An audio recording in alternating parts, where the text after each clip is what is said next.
미국에는 여름철이 다가오면 낮 시간이 길어지기 때문에 평소보다 1시간 일과를 시작해서 절약하자는 의미로 썸머 타임을 실시합니다.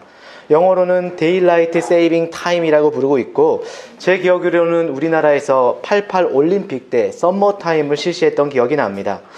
그런데 1999년도 중동 지역에서 썸머 타임과 관련한 사건 하나가 일어났습니다.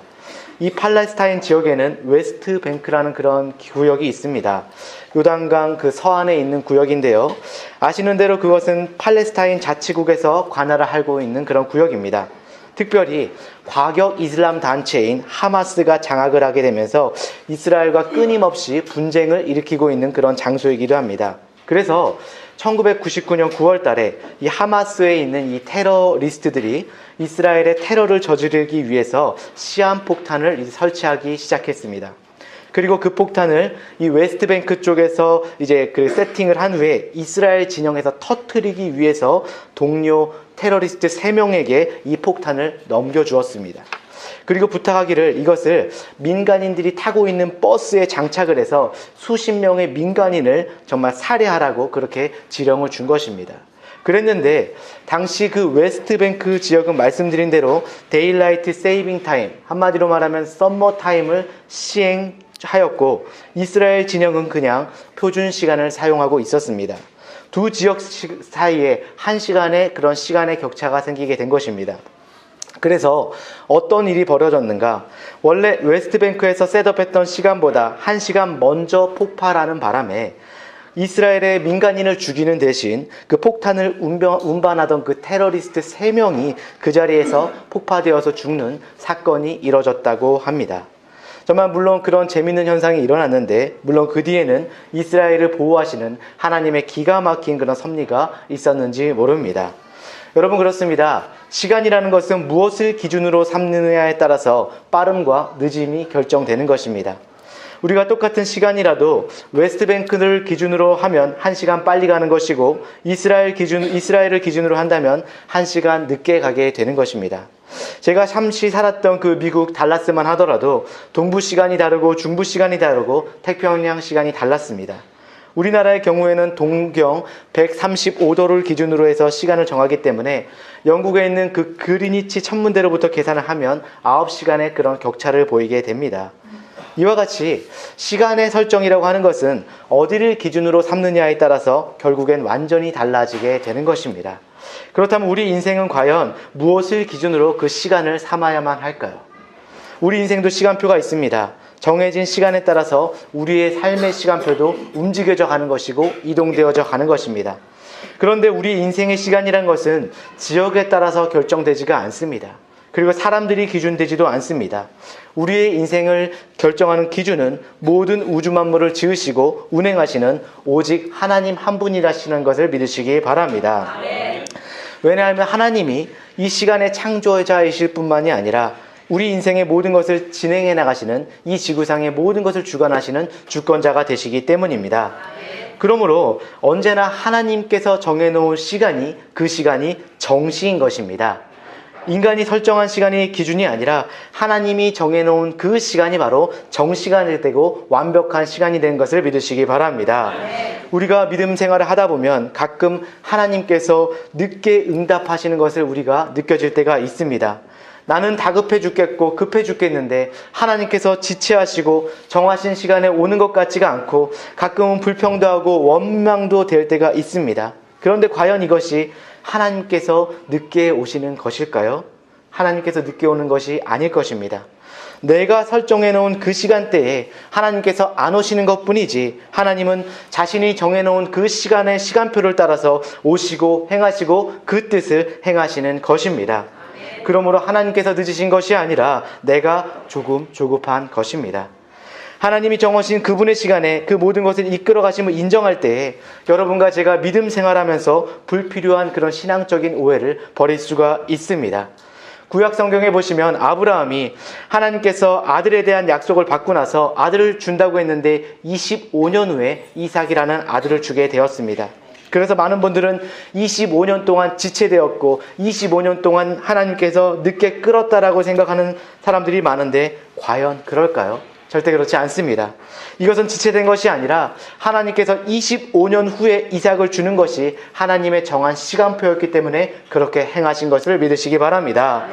그러므로 하나님은 처음부터 정하신 일에 따라서 그 시간을 따라서 일한 것뿐이지 다만 기다렸던 아브라함과 사람들의 시각에서 볼 때는 그저 조급한 마음으로 조금 지체하는 것 같이 느껴졌을 뿐입니다. 여러분과 제가 이러한 사실을 분명히 알고 깨닫고 나의 타임테이블이 아니라 하나님의 시간표와 이정표들을 따라 우리가 갈 때에 우리 믿음이 건강해질 수 있고 흔들림 없이 그 믿음의 표대를 향하여서 살아갈 수가 있는 것입니다. 오늘같이 봉독한 본문에 보시면 얼핏 읽으면 마치 예수님께서 지각한 것 같이 보이는 사건 하나가 등장합니다. 1절, 2절을 보시면 오늘 사건이 일어나게 된 장소와 정황이 소개되어져 있습니다. 1절과 2절 한 목소리로 함께 읽겠습니다. 시작.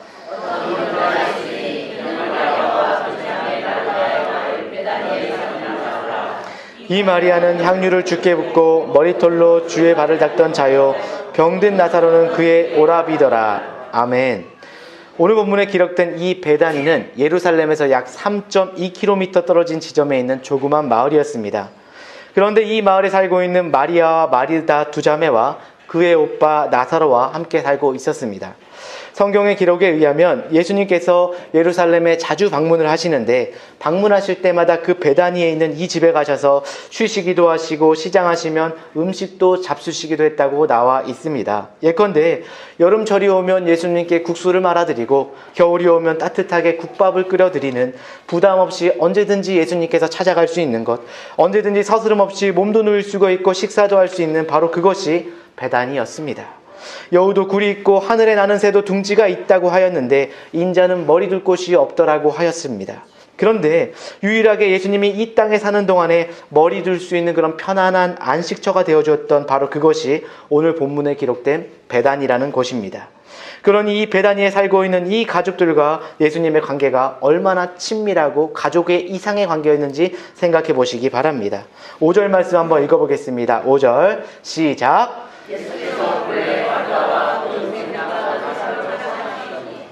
예수께서 본래 마르다와 그 동생 마리아와 그들의 오빠 나사로를 사랑하셨다라고 기록되어져 있습니다.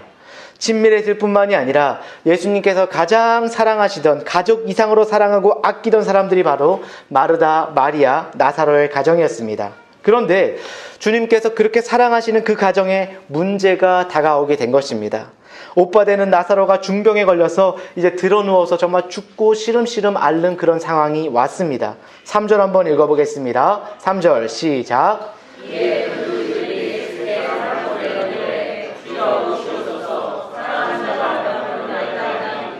이렇게 누이들이 예수님께 사람들을 보내서 예수님께 보고를 한 것입니다. 당신의 사랑하는 자가 병들었나이다. 이 정도로 보고를 드리면 주님은 이미 사랑하는 사이기 때문에 다 알아들었을 것입니다. 여러분들 사랑하는 관계가 되면요 긴 설명이 필요가 없습니다. 눈만 깜빡여도 알아듣는 것입니다. 그런데 아무리 장황하게 몸짓 손짓 다 해서 설명해도 못 알아듣는다면 이러한 경우에는 사랑에 문제가 있는 것입니다. 오늘 본문에 기록된 이 자매들과 예수님의 관계는 그런 관계였습니다. 긴 말할 필요가 없습니다. 사랑하시는 자가 병들었나이다. 이것으로 충분한 설득이 되는 것입니다. 사랑하는 자가 실직하였나이다. 이걸로도 충분한 이해가 되는 것입니다. 사랑하는 자가 시험에 떨어졌대요. 이것으로 충분한 이해가 되는 것입니다. 이 정도로 얘기만 하면, 사랑하는 자가 얘기만 하면 그 눈빛과 마음만 보고도 알아듣는 것이 사랑하는 사람의 마음입니다. 아하, 그렇다면 내가 당장 가서 처리해 주마. 그렇게 할 것이라고 그들은 예수님께 기대를 했었습니다. 그랬는데 오늘 6절 한번 읽어보시기 바랍니다. 예수께서 이 소식을 듣고 어떻게 반응을 보이셨나요? 6절 한번 읽어보겠습니다. 시작.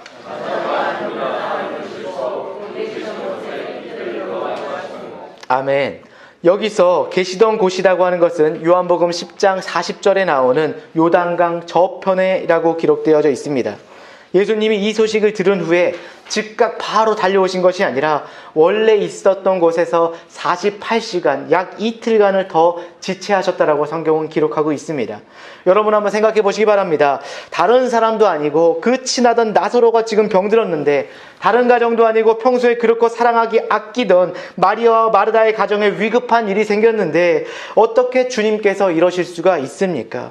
이틀 동안 기다렸는데 주님이 안 오시는 것입니다. 물론 상상이긴 하지만 나사로가 씨름살을 앓으면서 이렇게 물어보지 않았겠습니까? 주님 오셨냐? 아직 오지 않았습니다. 오라버니 좀 기다리시면 오실 것입니다. 내가 죽을 게 다 될 것 같은데 주님 오셨냐? 아직 안 오시네요. 기다렸는데 아직 오시지 않았습니다. 그러다가 기다리다가 숨이 꼴깍하고 넘어가고 만 것입니다. 여러분이라면 이와 같은 상황에서 어떻게 하시겠습니까? 그동안 그렇게 사랑하고 모셨는데, 그렇게 주님이라면 모든 것을 다 바쳐서 껌뻑하면서 나의 모든 것을 다해서 섬겼는데, 막상 자기들이 다급하고 필요한 일이 생기니까 주님이 지체하고 오시지 않는다고 하였습니다. 여기서 아마도 그들의 마음속에 굉장한 당혹감이 찾아왔을 것입니다. 보나마나 많이 섭섭하고 정말 원망스러웠을 것입니다. 어쩌면 그들의 마음속에 배신감마저도 들었을지 모릅니다. 우리가 어떻게 주를 사랑하고 섬겼는데 가장 필요할 때 이 필요를 외면하시고 오시지 않는 것입니까? 아마도 이와 같은 마음을 그들이 느꼈을 가능성이 충분히 있습니다. 여러분과 저의 삶에도 이와 같은 경험이 있을 때가 많지 않을까요? 정말 우리가 필요로 하고 정말 우리가 해야만 할 때 다급하고 절실한 상황 가운데 기도로서 우리가 막 부르짖었는데 정말 주님께서 멀리 계신 것처럼 외면하고 응답을 주시지 않는 때가 우리 상황 가운데도 있습니다. 나를 사랑하신다고 말씀하셨는데, 성경에 나를 사랑하고 나를 정말 눈동자같이 보호하신다고 하셨는데, 그렇게 능력 많으신 하나님이라고 하셨는데 막상 나에게 이런 힘든 문제가 생기니까 아무런 응답도 없고 어떠한 도움의 손길도 주지 아니하실 때 우리를 모르는 가운데 마음에 회의가 찾아오고 마음속에 주님을 향한 원망과 불평이 찾아올 수 있는 것입니다. 그러나 여러분, 과연 주님께서 기다리게 하신 이 이틀간의 시간이 의미가 없는 시간이었을까요? 정말 예수님께서 그들을 아픔을 외면한 채 무심하게 보낸 그런 시간이었을까요? 결코 성경은 그렇게 말하지 않습니다. 얼핏 보게 되면 지체한 것 같은 그 이틀이라는 시간이 사실은 하나님께서 이 가정과 하나님의 영광과 뜻을 위해서 엄청난 축복을 준비하는 시간인 줄 믿으시기 바랍니다. 제가 결론부터 미리 말씀드리자면 바로 이와 같은 이틀의 기다림을 통해서 부활의 기적을 행하시게 된 것입니다. 요한복음에는 7가지 표적이 나온다고 예전에 말씀드린 적이 있습니다. 이 7가지 표적, 기적 중에서도 하나님의 하나님 되심을 나타내는 기적이기 때문에 표적이라고 나는 부른다고 했습니다.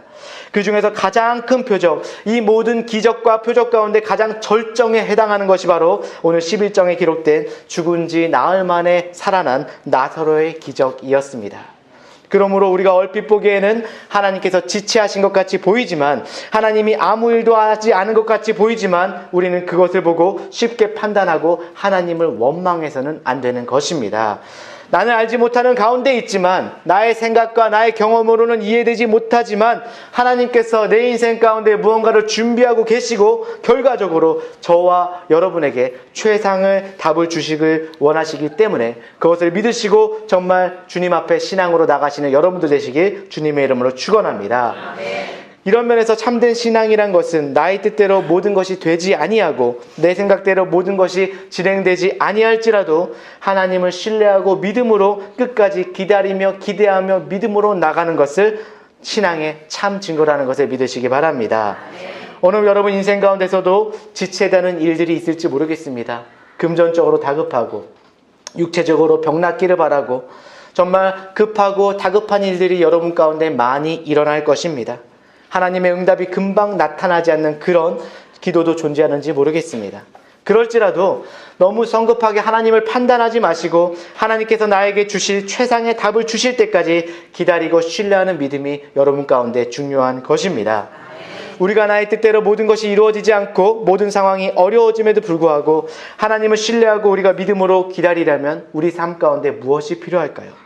오늘 본문에 보시면 이 사건을 통해서 또 이 기다림에 있어서 반드시 우리가 믿음으로 갖추어야 될 3가지 자세를 오늘 본문이 우리에게 소개하고 있습니다. 우리가 모든 것이 나의 뜻대로 되지 않음에도 불구하고 기다림의 신앙을 가지고 온전히 믿음 생활하려면 첫 번째 우리는 올바른 믿음의 관점을 가지는 자세가 필요합니다. 어떤 관점의 자세요? 바로 올바른 믿음의 관점, 바로 예수님의 시각으로 모든 것을 바라보아야 한다는 것입니다. 아멘. 내 뜻대로 이루어지지 않지만 나의 시각이 아니라 예수님의 시각으로 상황을 바라보고 기도해야 된다는 것입니다. 4절을 보시면 나사로가 중병에 걸렸다는 소식을 들었을 때 예수님께서는 이 사건을 어떻게 보고 계시는지 주님의 관점이 4절에 나와 있습니다. 4절 한번 읽어보겠습니다. 시작!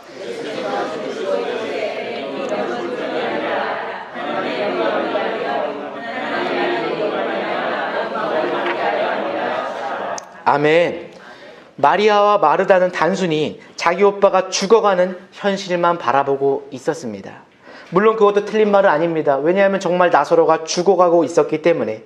그러나 예수님의 시각은 좀 달랐습니다. 지금 당장 보면 아파하고 죽어가는 것 같지만 예수님은 이것을 통해서 장차 하나님께서 나타내시고 이루어 가실 큰 청사신을 미리 믿음 가운데 보고 계신 것입니다. 우리는 부분적인 것을 보고 판단하지만 주님은 전체를 다 보고 계심을 믿으시기 바랍니다. 마리아와 마르다는 개인적인 필요에 대해서만 관심을 가졌지만 예수님은 이 모든 과정을 통해서 하나님께서 나타내실 거룩하고 찬란한 영광에 관심을 가지셨던 것입니다. 이것이 바로 우리의 관점과 주님의 관점의 차이입니다. 우리의 신앙이 더 깊어져가고 믿음의 경지가 점점 더 높아져 가기를 원한다면 나의 시각이 아닌 주님의 시각으로 보기를 기도하시기 바랍니다. 나의 시각으로 보기에는 실망스럽지만 나의 눈으로 보게 되면 모든 것이 막힌 것 같고 답답한 것 같이 보이지만 예수님께서는 과연 이 시각 가운데, 이 상황 가운데 어떻게 보고 계시는가? 주님의 관점을 배우고 주님의 관점으로 모든 정황들을 살펴볼 수 있을 때 우리는 그 문제 뒤에 계시고 그 문제를 다스리시는 주님을 경험하게 되는 것입니다. 그런 축복을 경험하게 되는 것입니다. 에스겔 37장에 보시게 되면 하나님이 에스겔을 데리고 한 골짜기로 올라간 것을 볼 수가 있습니다. 그곳에 갔더니 그 골짜기에 마른 뼈들이 골짜기 안을 가득 메우고 있었습니다. 마른 뼈라고 하는 것은 해골을 말하는 것입니다. 여러분, 여기서 하나님께서 에스겔에게 보여주신 해골이 무엇을 상징하고 있을까요? 그 당시 이스라엘 민족의 정황을 이야기하고 있는 것입니다. 유다 민족이 이와 같이 멸망하고 말라 비틀어져서 생기를 잃어버린 말라 뼈다구 같은 해골이 되었다라는 것이 바로 하나님의 시각이었습니다. 하나님은 에스겔 골짜기에 가득한 마른 뼈들을 보여주셨습니다. 그리고 에스겔에게 물으셨습니다. 이 뼈들이 과연 살 수 있겠느냐? 과연 이 뼈들이 과연 살겠느냐? 지금 에스겔의 눈으로는 뼈밖에 보이지 않는데, 해골밖에 보이지 않는데 하나님께서는 이 뼈들이 살 것에 대해서 질문하고 있습니다. 여러분, 인간적인 관점에서 생각한다면 이것은 불가능한 이야기입니다. 그냥 죽은 것도 아니고 말라 비틀어져서 완전히 뼈다귀같이 남지 않은 이 상황 가운데 어떻게 그것들이 생명 가운데 살아날 수가 있겠습니까? 인간적인 관점에서는 도저히 불가능한 답의 케이스일지 모르지만, 그러나 하나님은 이 마른 뼈다귀들을 통해서 진짜 에스겔에게 보여주고 싶은 그런 비전이 있었습니다. 지금은 비록 말라 비틀어진 해골과 같지만 하나님이 이들을 다시 일으켜 세워서 생기를 갖고 다시 큰 군대가 되어서 장차 이스라엘 민족이 회복되어서 다시 일어설 그날의 거룩한 비전을 에스겔에게 보여주신 것을 믿으시기 바랍니다. 여러분들이 기도하면 여러분들의 말라 삐뚤어져 뼈다귀같이 소생할 것 같지 않은 삶도, 인생도, 건강도 주님께서 에스겔의 환상처럼 다시 일으켜 세워주실 것을 믿으시기 바랍니다. 오늘 여러분과 제가 인생을 볼 때에 이 하나님 관점에서 보게 되면 모든 삶을 초월할 수가 있습니다. 그렇게 되면 현실을 넘어서 하나님의 영적인 세계를 보게 되는 것입니다. 현실을 넘어 있는 하나님의 계획을 바라보게 되고 하나님의 말씀과 꿈을 바라보기 때문에 설사 현실이 좀 답답하고 막힌 것 같아도 그것을 넘어설 수 있게 되는 것입니다. 제가 나온 침례 교단에 가장 오래된 신학교가 루이스빌 켄터키주에 있습니다. 이 신학교는 서든 베프티스트 테올로지컬 세미나리라고 하는 굉장히 유명한 신학교입니다. 1860년대에 시작되었습니다. 그런데 남북전쟁이 미국에서 일어나면서 학생들이 다 흩어지고 교실들이 다 폐허가 되고 말았습니다. 전쟁이 끝난 1865년도에 다시 문을 열었을 때 그 학교에 등록한 학생의 숫자가 7명밖에 되지 않았다고 합니다. 그리고 남아있는 교수가 4명밖에 되지 않았습니다.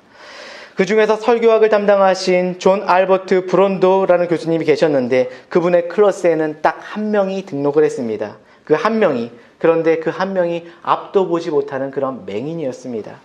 그 한 명의 학생을 앞에 놓고, 그것도 앞을 보지 못하는 맹인을 앞에 놓고 무슨 마음으로 그가 강의를 준비할 수가 있겠습니까? 그런데 이 존 알버트 교수님은 정성을 다해서 그 강의를 준비했습니다. 그리고 매 시간마다 최선을 다해서 그 한 명의 맹인 학생을 놓고 그는 혼신을 다해서 강의를 했습니다. 그때 이분이 만들었던 강의 노트가 얼마나 준비가 잘 되었던지 책으로도 발견이 되었습니다. On the Preparation and Delivery of Sermon이라고 하는 130년이 지난 지금도 고전적인 설교 교재로서 사용되고 있는 것이 그분의 책입니다.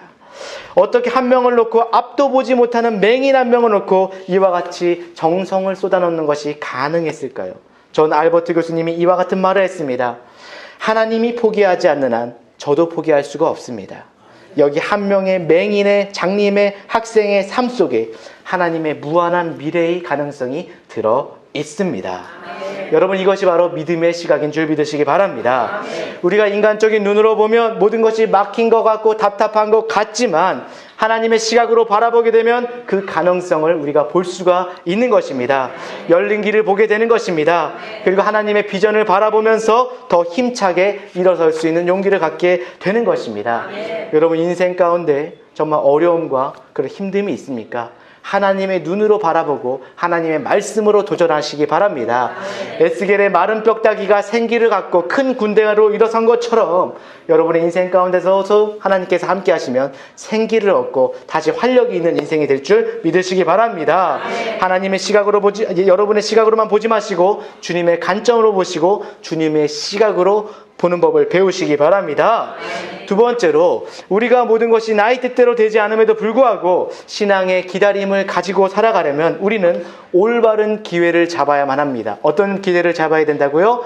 올바른 기회. 우리가 기다림의 신앙을 잘 견지하려면 현재 주어진 기회를 잘 사용해야만 하는 것입니다. 여러분, 예수님께서 지치하시면서 이틀을 보냈다고 말씀드렸는데 이 이틀간의 기간이 마리아와 마르다의 두 사람에게는 주님의 관점을 갖게 하는 그런 시간이 되었다라고 제가 말씀드린다면 동일한 이 이틀간의 지치함이 제자들에게는 과연 어떤 시간으로 작용되었을까요? 제자들에게는 주님과 함께 동역할 수 있는 그런 기회, 사역의 기회의 시간이 되었다라는 것입니다. 7절 말씀 함께 읽겠습니다. 시작. 유대로 다시 가자 하시니, 예수님께서는 이틀을 지체하셨지만 유대로 올라가지 않으려고 하신 것이 아닙니다. 다만 주님의 계획과 뜻에 있어서 이틀을 지체하신 것뿐이지 결국 예루살렘으로 올라가시고 나사렛의 집을 방문하기 원하셨습니다. 그랬더니 제자들이 뭐라고 반응했나요? 제자들이 반응하기 이렇게 반응했습니다.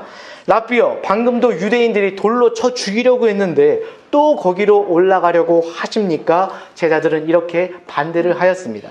왜냐하면 얼마 전까지 예루살렘에서 유대인과 대화하는 중에 돌을 들어 치려고 했던 상황이 여러 번 있었기 때문입니다. 그때 가까스로 피해서 요단강까지 피해서 왔는데 또다시 올라가면 돌에 맞아 처형당할 수도 있고 해를 당할 수 있기 때문에 제자들은 올라가지 말자고 주님을 만류하고 있는 것입니다.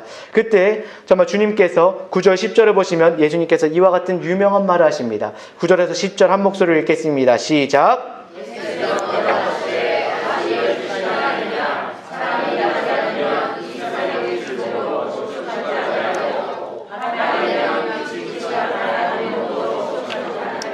아멘. 낮이 12시간이 아니냐. 여러분, 이것은 당시 유대인들이 사용하던 관용어입니다. 이 말씀을 통해서 두 가지를 선포하고 있습니다. 첫 번째는 주어진 시간에 한계가 있다. 시간이 그렇게 많지 않다. 여러분, 하루에 12시간이 있으니까 많은 시간, 충분한 시간, 낮 시간이 12시간이 있으니까 라고 생각할 수 있습니다. 그러나 동시에 이것은 12시간밖에 없다는 뜻이기도 합니다. 하루라고 하는 날이 낮 시간에 계속 지속되는 것이 아니라 12시간밖에 낮이 지속되지 않는다는 것입니다. 그러므로 낮이라고 하는 그 시간의 한계, 제한을 말하고 있는 것입니다. 두 번째로 뜻한 바는 주님과 함께 동행하는 시간이 바로 낮이다라고 이야기하고 있습니다. 여러분, 예수님께서 자신이 빛의 주인공이시고 빛으로 오신 분이시기 때문에 주님과 함께 다니는 이 낮 시간이 된다라고 말하고 있는 것입니다. 낮 시간에 주님과 함께 다니면 실족지 않게 되는 것입니다. 발걸음이 무너지지 않게 되는 것입니다. 그러나 주님께서 떠나시게 된다면 인생의 밤에 찾아오게 되는 것입니다. 지금 너희가 나와 함께 있기 때문에 낮 시간에 다닌 것 같이 함께 다닐 수 있지만, 그런데 조금 더 지나게 되면, 즉 낮 시간이 끝나는 시간이 오면 내가 너희들을 두고 떠날 그런 시간이 온다. 밤 시간이 곧 닥쳐온다. 그런 현재 주어진 낮 시간이라는 이 기회를 놓치지 말아라 라는 그런 뜻입니다. 오늘 여러분과 저에게 주어진 인생의 시간을 우리는 잘 이해해야만 합니다. 주님께서 허락하시는 이 인생에 짧으면 정말 70, 길면 80, 100이라는 이 연수의 기간 동안 우리는 이 주신 기회를 잘 이용하고 이해해야만 합니다. 우리에게 주어진 시간이 많은 것 같지만 분명히 한계가 있습니다. 인생의 기회가 끝나면 날이 저물고 일하고 싶어도 일할 수 없는 그런 때가 찾아오는 것입니다. 여러분, 나는 젊으니까 창창하니까 아직은 괜찮겠지. 나는 건강하니까 아무런 문제가 없을 거야. 그러지만 정말 세상 일은 모르는 일입니다. 언제 날이 저물고 밤이 찾아오게 될지, 우리의 건강의 문이 언제 닫히게 될지 우리는 모르는 일입니다. 그렇기 때문에 우리에게 아직 기회가 있을 때, 낮이라는 기회가 있고 예수님 안에 살아갈 때에 오늘 본문에 나오는 제자들처럼 무서운 곳이니까, 고통이 찾아오는 곳이니까, 돌 맞을 곳이니까 가지 말자. 정말 전도할 때 욕 얻어먹으니까, 우리가 예수님 믿으라고 얘기하면 우리가 정말 사람들이 싫어하니까 하지 말자가 아니라, 예수님께서 우리에게 인생을 주신 동안에 선교 가기 어렵지만 선교 가는 것이고, 주님께서 함께 계실 그 나실 동안에 주님과 가야 할 곳이 있다면 함께 가야 되는 줄 믿으시기 바랍니다. 해야 하는 일이 있다면 해야 하는 것이고, 우리가 마땅히 이 땅 가운데 이룩해야 될 사명이 있다면 반드시 그 사명을 이룩해야 하는 것입니다. 우리가 살아서 능력이 있을 때, 아직 나의 젊음이 있고 건강이 있을 때 믿음의 기회를 붙잡으시는 여러분들 되시길 주님의 이름으로 축원합니다. 모든 것이 나의 뜻대로 되지 않음에도 불구하고 기다림의 인생의 신앙을 살아가려면, 세 번째로는 우리는 올바른 결론을 기대해야 됩니다. 어떤 결론을 기대해야 된다고요? 올바른 결론. 우리가 시행했으면 주님께서 주실 줄 알고 그 결론을 믿음으로 기대해야 된다는 것입니다. 일반적으로 사람들은 현재 주어진 것을 보고, 우리의 인생의 중간 과정을 보고 우리는 행복하다, 불행하다 이야기하고 평가를 합니다. 그런데 인생은 끝까지 그 결론을 봐야지 알 수가 있는 것입니다. 중간만 잘라서 행복과 불행을 논할 수가 없습니다. 오늘 본문에 나오는 이 마리아와 마르다의 케이스를 보시면 분명히 오늘 본문까지 읽게 되면 그들은 불행한 현실이 넘치는 현실이었습니다. 사랑하는 오빠가 죽었잖아요. 그런데 믿었던 주님은 오시지 않았잖아요. 그리고 이틀이 지나가 사흘이 지난 후에 결국은 이 나사로가 시름시름 앓다가 죽고 말았습니다. 이것만큼 비참하고 슬픈 현실이 어디 있겠습니까? 내가 예수님 믿는다고 믿었는데 주님께서는 아무것도 안 해주셨어요. 나의 가장 사랑하는 오빠가 숨이 거두어져 가고 있는데도 주님은 찾아오시지 않았어요. 여기까지만 보고 결론을 내린다면 이런 생각할 수 있지 않겠습니까? 예수 믿어봐야 아무 성과가 없구나. 내가 정말로 필요할 때도 찾아오지 않는 예수님, 그런 하나님 믿어서 무엇할까? 원망할 수도 있고 의심할 수도 있고 하나님 앞에 우리의 쓴뿌리를 털어놓을 수도 있을 것입니다. 그러나 여러분, 우리는 여기까지 보아서 안 됩니다. 우리는 오늘 이 사건의 마지막 결론, 하나님께서 하실 일, 우리 인생 가운데 마지막 가운데 하실 일을 우리는 기대해야만 합니다. 하나님께서 마지막 가운데 우리 인생 가운데 과연 무엇을 준비하고 계시는가, 이것을 여러분들이 기대하고 보아야지 여러분 인생을 바르게 살 수 있고 판단하게 되고 주어진 현실이 고통일지라도 그것을 넘어서게 되는 것입니다. 오늘 이 나사로의 사건을 통해서 하나님이 이 가정에 준비해 놓으신 궁극적인 해답이 무엇입니까? 나사로를 죽게 하는 것이 아니라 하나님의 영광을 위해서 나사로를 결국에는 살려내신 것입니다. 여러분, 예수님이 이틀 동안 지체하셨다고 하셨는데 이 이틀간의 시간은 그냥 있는 시간이 아니셨습니다. 아마도 분명은 기도하시고 중보하셨을 것입니다. 나사로를 위해서, 그의 삶을 위해서 기도하셨습니다. 그리고 고통 가운데 있는 그 마리아와 마르다 그 두 자매를 위해서 간절히 기도했습니다. 그리고 여러분 끝까지 읽어보시게 되면 주님의 나사로의 무덤 앞에 가셨을 때 나사로야 나오라 라고 그렇게 말씀하셨습니다. 이미 이틀 동안 충분히 기도로 준비하고 계셨기 때문에 그냥 나사로여 나으라라는 선포만으로도 나사로가 죽음 가운데 썩은 냄새가 풀풀 나서 이미 시체가 썩은 가운데 그는 살아서 나온 줄 믿으시기 바랍니다.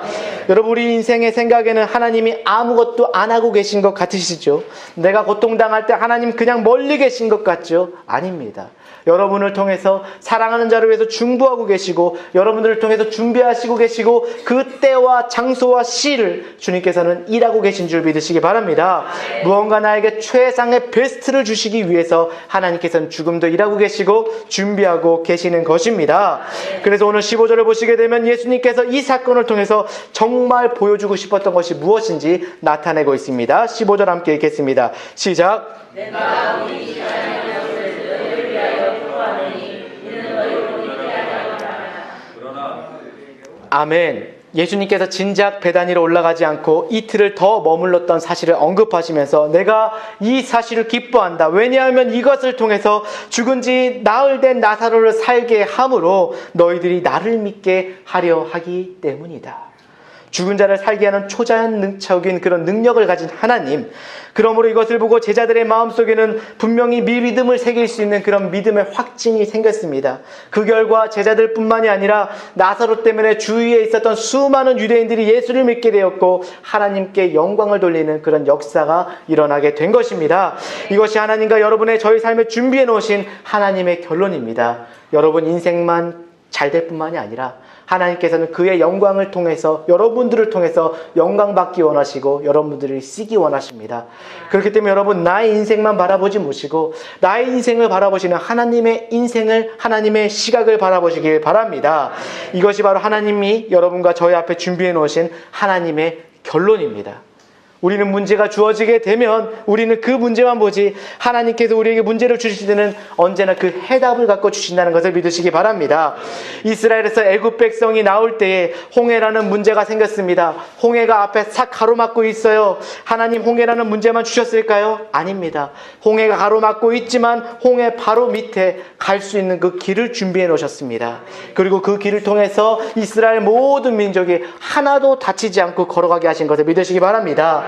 여리고라고 하는 난공불락의 그런 성이 그들을 가로막았습니다. 그러나 하나님은 그냥 가로막힌 그들을 놔두신 것이 아니라 하나님은 이미 그 성을 무너뜨릴 수 있는 기도의 능력을 그들에게 준비시켜 주셨습니다.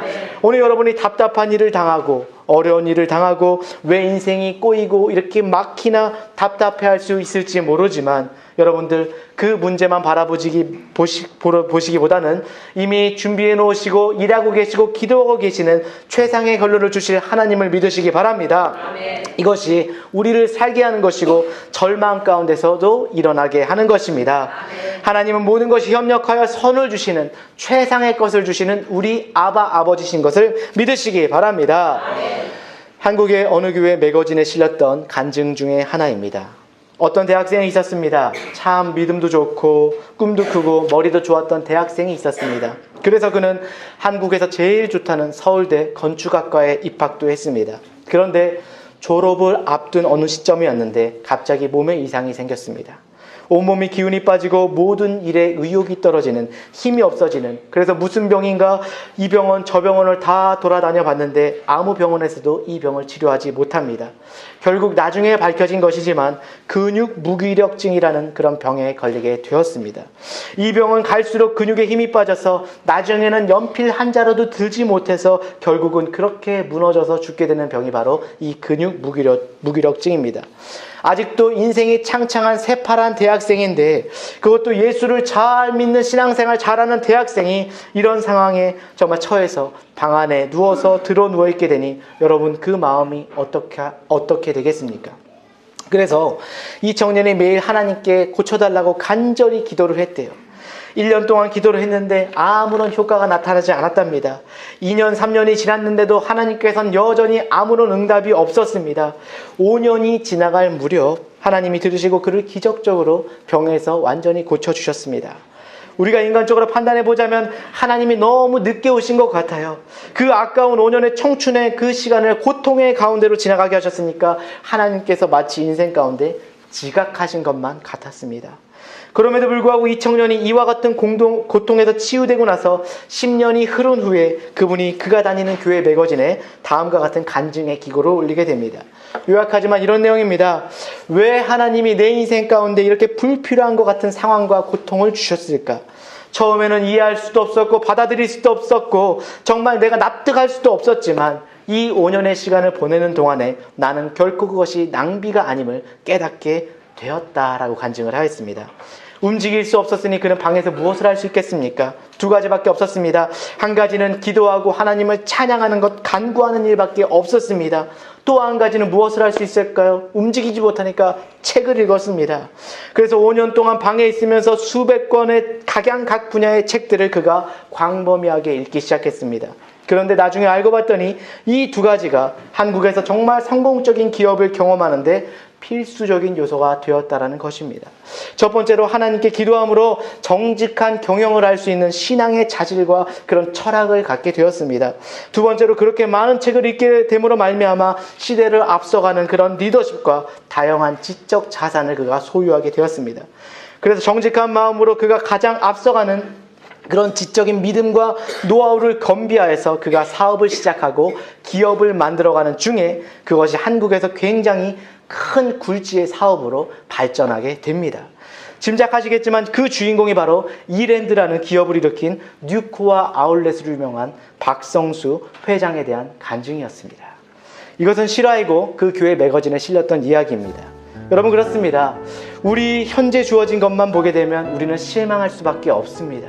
아직도 찾아오시지 않은 하나님 때문에 내 인생 가운데 계시지 아니하고 멀리 있는 것 같은 하나님 때문에 우리는 원망할 수 있습니다. 왜 불필요할 것만 같은 고통을 나에게 주셨는지 그것이 부담스럽고 고통스러울 수 있습니다. 그러나 여러분 이 가운데 꼭 기억해 하셔야 될 것은 하나님이 주신 것은 무엇이든 다 소중한 것입니다. 그것이 질병이든 그것이 실패이든 성공이든 하나님께서 나에게 주신 것이라면 다 소중한 것이고 의미가 있는 것입니다. 왜냐하면 하나님께서는 이 모든 과정을 통해서 최상의 열매를 만들어 가시기 원하기 때문에. 어떤 분들은 내가 하나님을 믿으면 나에게 문제가 찾아오지 않고 주님을 사랑하고 잘 섬기면 모든 문제를 다 뛰어넘어서 면제받을 것이라고 생각하지만 성경에는 어디에 봐도 그런 성경 약속은 없습니다. 예수님과 함께 배를 타고 갔는데도 제자들에게 풍랑은 찾아왔습니다. 주님과 함께 동행하는데 풍랑이 웬 말이냐 할지 모르지만 주님과 함께 배를 타고 가도 풍랑은 찾아올 수 있습니다. 오늘 본문의 케이스처럼 예수님이 지극히 사랑하는 사람일지라도 중병에 걸릴 수 있고 이와 같은 고통에 처할 수가 있는 것입니다.